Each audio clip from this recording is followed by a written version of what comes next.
Magandang araw mga bata, ang pag-uusapan natin ngayon sa ating health ay tungkol sa food safety principles.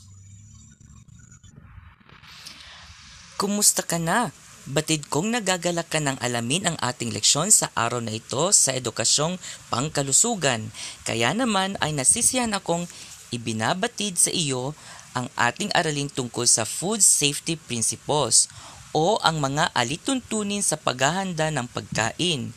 Ang maruming pagkain ay isa sa mga pangunahing dahilan ng pagkakaroon ng mga sakit.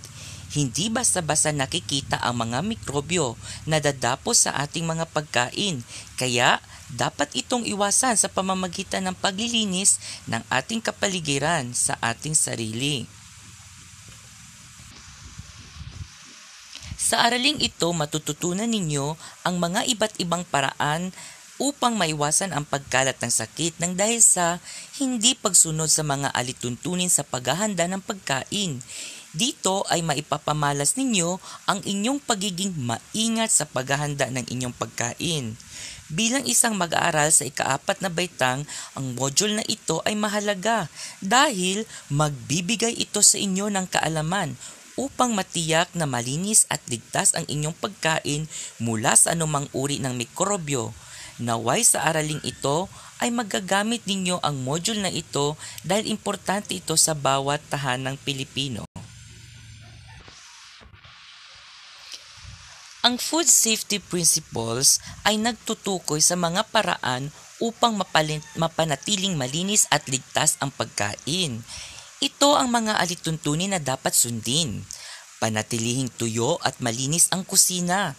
Huwag pahawakin ng pagkain ang sinumang tao na may impeksyon sa balat o may nakahahawang sakit. Ugaliing malinis ang pananamit lalo na kung maghahanda ng pagkain. Gumamit lamang ng malinis na tubig sa paghahanda ng pagkain at inumin. Hugasang mabuti ang mga prutas at gulay. Huwag gagamitin ang mga kamay sa paghahalo ng pagkain. Ilayo ang mga ito sa bibig, ilong at buhok habang naghahanda ng pagkain. Hugasang mabuti ang mga gamit sa kusina, sangkalan o countertop na ginagamit sa hilaw na karne, isda at manok. Lutuing mabuti ang karne, isda at manok. Ugaliin ang paggamit ng malinis na kutsara sa pagtikim ng niluluto.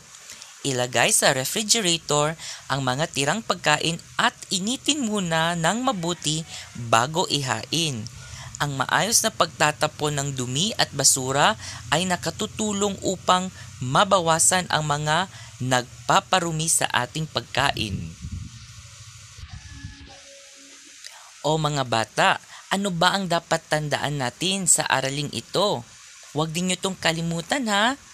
Ihiwalay ang hilaw at mga lutong pagkain. Gumamit ng malinis na tubig sa paglilinis ng pagkain. Gumamit ng malinis at sariwang sangkap sa pagkain. Lutuin ng mabuti ang pagkain. Ilagay ang pagkain sa maayos na lalagyan, kagaya ng refrigerator.